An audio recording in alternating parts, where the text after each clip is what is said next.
Bonjour Nicolas Mayer-Rossignol. Bonjour. Merci d'être avec nous ce matin. C'est le grand jour, ou plutôt le grand soir peut-être pour vous, avec le vote des militants socialistes à partir de 17h jusqu'à 22h ce soir pour choisir donc leur premier secrétaire. Avec ce match, avec Olivier Faure, premier secrétaire sortant, qui vous a devancé de quelques voix lors du premier tour. Déjà, première question, dans quel état d'esprit vous êtes? Est-ce que vous croyez encore à la victoire? Ah oui, bien sûr. Tout est faisable.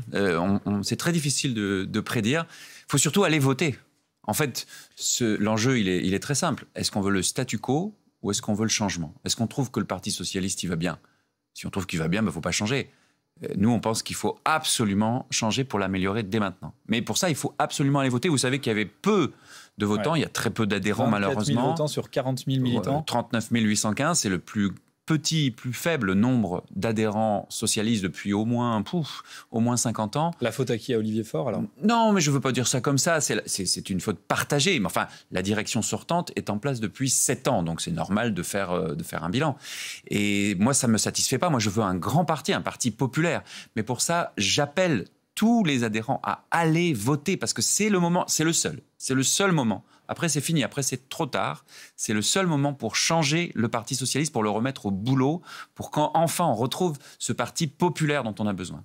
Vous dites que vous croyez encore à vos chances de victoire. En même temps, vous ne seriez pas candidat si vous pensiez à la défaite directement. C'est la politique. Mais Boris Vallaud, lui, alors il n'a pas donné de consigne de vote, mais personnellement dit qu'il va voter pour Olivier Faure. Est-ce que ça, c'est pas quand même un énième caillou dans la chaussure pour vous? Il a exprimé une position personnelle. Je ne vais pas vous mentir, j'aurais préféré qu'ils disent l'inverse. Mais il a aussi dit que c'était une position personnelle, et vous venez de le rappeler, ça n'est pas une consigne de vote. Et ce qui est intéressant, ce qu'on a vu la semaine dernière, au premier tour, c'est que beaucoup d'électeurs de Boris Vallaud, d'ailleurs d'autres l'ont exprimé, y compris publiquement, dans des territoires avec des personnalités qui sont très connues localement, une envie de changement. De changement, ça veut dire quoi? Oui, c'est ce que j'avais vous demandé. Ça veut dire quoi? Ça veut dire remettre ce parti au cœur des idées. Si vous allez dans la rue, que vous interrogez les Français sur qu'est-ce que pense le Parti socialiste, sur des sujets fondamentaux, sur le pouvoir d'achat, sur la sécurité, sur l'immigration, sur l'écologie, sur le scrutin proportionnel, sur l'intelligence artificielle, ça n'est pas attaquer qui que ce soit que de dire, reconnaître, par honnêteté, que pour beaucoup de Français, c'est pas clair. Et on a besoin, un parti, c'est pas juste un appareil politique. Ça doit être riche d'une diversité de débats. C'est pour ça que j'ai demandé des débats. Malheureusement, Olivier Faure les a refusés. Il a même refusé des interviews croisées dans la presse. Comment vous l'expliquez ça? Je ne sais pas, mais vous savez, le refus d'obstacles, c'est jamais très bon. Franchement, je le dis en plus avec beaucoup de sérénité parce que ça aurait été des débats apaisés. On partage évidemment plein de valeurs. Mais ça montre, c'est vraiment le symptôme de quelque chose.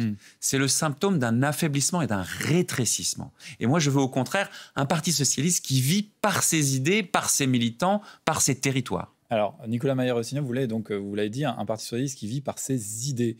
Est-ce que de changer le Parti socialiste, ça veut dire donc du coup être en rupture avec Jean-Luc Mélenchon et LFI, c'est-à-dire finalement prendre une indépendance et ne plus travailler avec notamment la France insoumise? Alors, c'est un des enjeux de ce vote. C'est qu'il faut absolument qu'on sorte donc vous, de cela.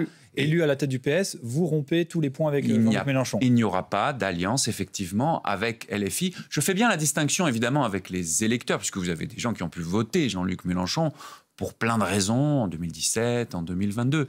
Mais si vous voulez, ma ligne, c'est un parti socialiste clairement à gauche et clairement républicain. On ne peut souffrir aucune ambiguïté. Comment le PS peut gagner en 2027, ou en tout cas le candidat que vous allez soutenir, sans Jean-Luc Mélenchon? On voit bien que la dispersion des gauches et des voix aujourd'hui, elle est réelle. Comment vous faites? je vais vous répondre d'une façon extrêmement précise. Tant que Jean-Luc Mélenchon et la direction de l'FI dominent la gauche perdra. Jean-Luc Mélenchon, ça fait 3 fois qu'il est candidat à l'élection présidentielle, il a perdu 3 fois. Et en réalité, toute la gauche, tous les partis de gauche, si vous faites la somme, c'est moins de 30%. La gauche est extrêmement faible. Pourquoi? Parce qu'on a besoin qu'émerge justement cette gauche qui soit à la fois éventuellement radicale sur certains sujets. Face au péril climatique, par exemple, il y a des positions très fortes à prendre. Mais la radicalité, ce n'est pas l'extrémisme, ce n'est pas le populisme, ce n'est pas la fracturation de la société. Moi, je tiens cette ligne d'une gauche ambitieuse, qui n'a pas de leçon de gauche à recevoir de personne. D'ailleurs, moi, la gauche est l'union de la gauche. Je la fais tous les jours dans ma ville à Rouen. mais qui est en même temps crédible sur la forme et sur le refus de la Ouais. brutalisation. Il faut qu'on revienne absolument à cette gauche-là. Quand Olivier Faure dit qu'il souhaite une union de la gauche de François Ruffin à Raphaël Glucksmann, il ne cite pas Jean-Luc Mélenchon. Ça veut dire qu'il ment à ses électeurs parce que vous dites qu'il veut encore travailler avec Jean-Luc Mélenchon. Non, Il dit la même chose que vous, finalement. Non, il dit de Ruffin non, on dit à pas. Glucksmann. Ah ben non, malheureusement, on dit pas la même chose. Je serais heureux. Moi, je dis ça depuis le début. Vous parlez Pour le d'union coup, des gauches. Vous oui, la voulez d'où à où, vous? moi, je dis les choses clairement. S'il y a une dissolution demain, c'est ça la réalité. S'il y a une dissolution demain, si vous l'avez dit vous-même, s'il y a une élection demain, il faut qu'on s'allie avec des partis, avec des personnalités qui pensent comme nous. Donc les écologistes. Donc, les quand vous avez, on construit, pour le dire autrement, ce sont les convergences sur le fond qui doivent déterminer les alliances. Si on commence, encore une fois, parce qu'on l'a déjà fait, par une primaire, de la carpe, du lapin, parenthèse, la carpe ou le lapin, si vous me permettez l'humour, ils ont déjà dit eux-mêmes qu'ils n'en voulaient pas. Raphaël Glucksmann a dit qu'il n'en voulait pas. Marine Tondelier, elle propose un autre périmètre. Enfin, franchement, encore une fois, les Français sont lassés de ces tambouilles. Moi, ce que je veux, c'est une gauche qui s'affirme par le fond et rassemblée autour d'idées convergentes. Exemple, pro-européenne, pas eurosceptique, pas anti-européenne. Nous, on est une gauche pro-européenne. Il y en a plein d'autres. Yannick Jadot, Karima Delli, il y a beaucoup. Raphaël Glucksmann, on l'a dit, Bernard Cazeneuve, Benoît Hamon, Emmanuel Morel. Il y a cette gauche-là. Il faut faire vivre cette gauche-là parce qu'il n'y a qu'elle aujourd'hui qui puisse demain gagner l'élection présidentielle. Sinon, c'est l'extrême droite. Nicolas Maillard-Rossignol, si vous êtes donc le nouveau patron du PS, si vous êtes désigné ce soir ou peut-être tard dans la nuit ou demain matin en fonction des résultats, la question se pose de savoir qu'est-ce que vous allez faire par rapport au gouvernement. Est-ce que, par exemple, sur le budget, vous, patron du PS, vous censurez le gouvernement Bayrou? Ah, la censure est tout à fait sur la table. Je trouve étonnant ce débat, honnêtement. Alors, je sais bien que ça a été un peu utilisé dans le cadre de notre congrès pour faire croire qu'il y aurait d'un côté les timorés et de l'autre côté les vrais de gauche. C'est absurde. Bien sûr que la censure, elle est sur la table.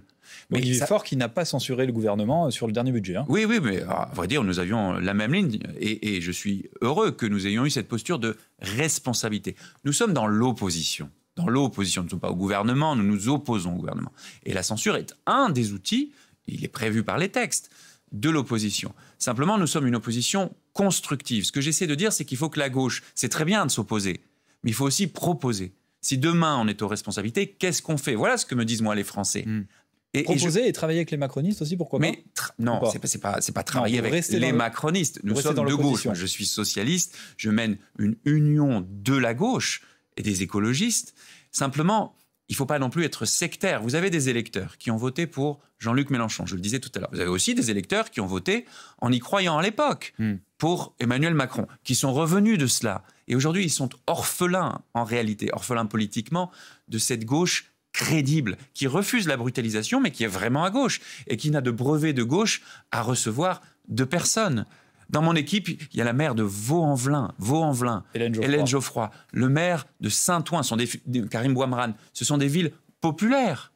Et donc, on a en réalité une équipe. Aussi, la maire de Paris, qui vous soutient. Oui, bien sûr. Et on a aussi des territoires et des parlementaires. Philippe Brun, le socialisme populaire, qui se bat sur les familles monoparentales, en pratique souvent des mamans, les mamans solo. Vous voyez, il y a des attentes de la société. Il faut s'opposer et proposer. C'est cette gauche-là que moi, j'incarne et que je porte avec eux. Nicolas Maillard-Rossignol, merci d'avoir été avec nous. Merci d'avoir répondu à mes questions. Merci à vous.